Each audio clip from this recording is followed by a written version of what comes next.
mon cher Quentin. Mon cher Franck. Alors, Mizuno a sorti une nouvelle gamme pour 2019 qui s'appelle la JPX 919, qui vient donc prendre la suite de la JPX 900. Et qui est tombée du camion.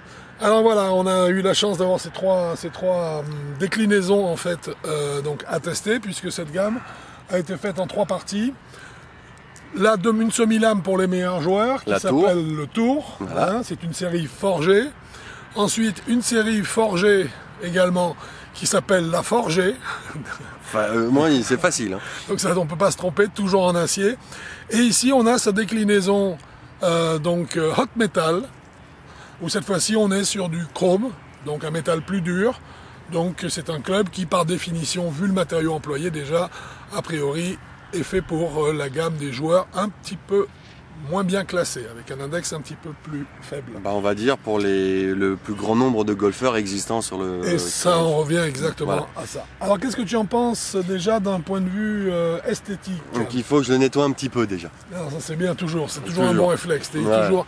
La petite serviette est un accessoire indispensable pour jouer au golf. Le tee ou la petite brosse pour enlever la terre dans les stries.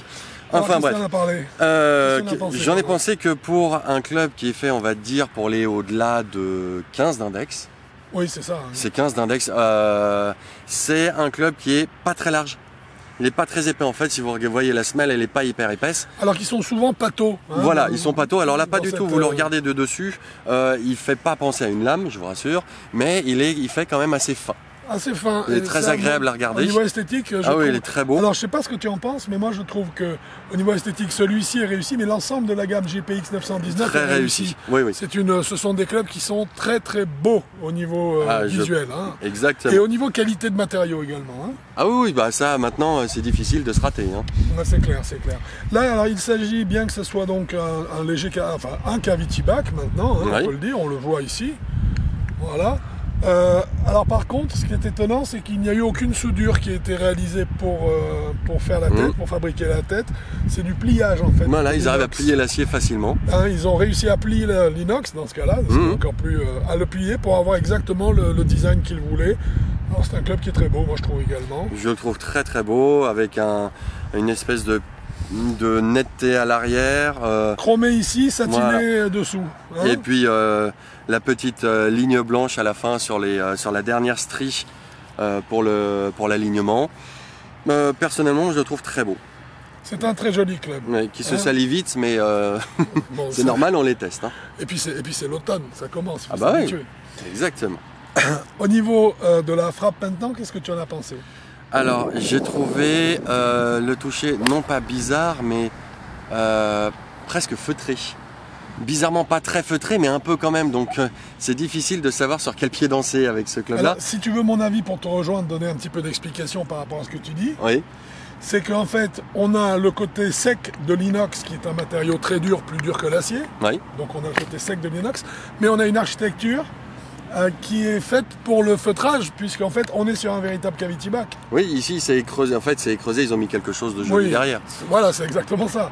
Donc en fait on a le feutrage du cavity back, mais en ayant la clarté du contact de l'inox, c'est de l'inox 440 je crois, qui est très très très dur en fait. Donc c'est entre guillemets on va dire un petit peu, pas touchy, je dirais on s'y habitue vite quand même. C'est au bout même pas 10 balles, hein. Au bout de 10 balles, on est là, bon d'accord, le toucher c'est ça. Maintenant on s'habitue, on sait quand on la touche pas très bien, quand on la touche bien. Voilà, sinon il a un bon petit retour quand même. Pas un retour franc et sincère, mais bon c'est un cavity back, donc on a un petit retour au niveau de la sensation du toucher. Je le trouve très agréable à jouer. Le poids du club, bien centré. Alors là oui, important parce que ça n'est pas le cas sur tous les modèles de cette gamme 919. Oui. Celui-ci, également le modèle forgé que vous avez également, que vous trouvez en test sur notre site. Le forgé et le hot metal sont les deux modèles où j'ai trouvé que l'équilibre était le plus centré, ce que j'aime beaucoup. Hein, alors que ça n'était pas le cas, je crois, sur la lame notamment. Non, sur le tour. Sur le tour, c'était pas tout là, donc effectivement, on avait un poids de club, on a un poids de club très centré qui le rend quand même maniable. Oui. Qui reste et qui permet au club de faire des trajectoires assez intéressantes, du draw, du fade. Et je trouve aussi qu'il permet de l'accélérer. Je trouve que le placement, l'équilibre général du club on fait un club qu'on accélère assez facilement. Voilà. Et justement, comme il peut s'accélérer un peu facilement, on en arrive aux puissances. Voilà, aux puissances. En fait, c'est un club qui envoie plus, on va dire, un peu plus loin que les autres. Je pense que comparé aux 900, ça va être un peu dur, donc on va pas le faire. Non. Parce que les 900 étaient assez puissants. Oui. Mais ceux-là, là, les hot metal, sont puissants. Ils envoient plus loin que la moyenne. Oui, oui. Je rajouterais pas une canne, mais j'en serais pas loin. Oui, une demi-canne à l'aise. Minimum, et je vais pas dire, c'est pas facilement, mais presque facilement, en fait. On n'a pas besoin de forcer, ça envoie un petit peu plus loin. Moi, j'avoue que c'est un club que j'ai beaucoup aimé dans la gamme. Je l'ai bien aimé, je l'ai trouvé maniable. Bon, alors c'est vrai, tu parlais de fade et de draw, on peut pas être si copieux que ça non plus, parce qu'au bout d'un moment, on est quand même sur du cavity back, c'est vrai qu'il... Oui, mais on peut les faire. Mais on peut les faire. Voilà. On peut les donc faire. il est franc, parce que le contact est assez agréable, j'aime bien. Un peu feutré quand même, c'est normal. Un peu feutré, mais on peut pas demander beaucoup mieux à un cavity back. C'est déjà pas mal. Je veux dire, c'est déjà pas mal. Un cavity back, le toucher d'Englam, ça va être chaud. C'est le club idéal. Ah bah oui, mais ça va être bouillant. C'est le club idéal. Donc non, c'est un club pour moi qui m'a laissé une bonne impression. C'est vrai qu'on a un peu plus de volume en tête de club. On voit que c'est un petit peu plus large, mais ça reste très décent. Il n'y a pas d'hypertrophie là au niveau de cette arête supérieure, ce qui est très désagréable. Un bon club. Un bon club qui envoie les balles un petit peu hautes. Alors oui, ça c'est... c'est normal, c'est prévu pour. Oui, je dirais que je me demande si c'est pas un petit peu même une des caractéristiques aussi de la gamme 919.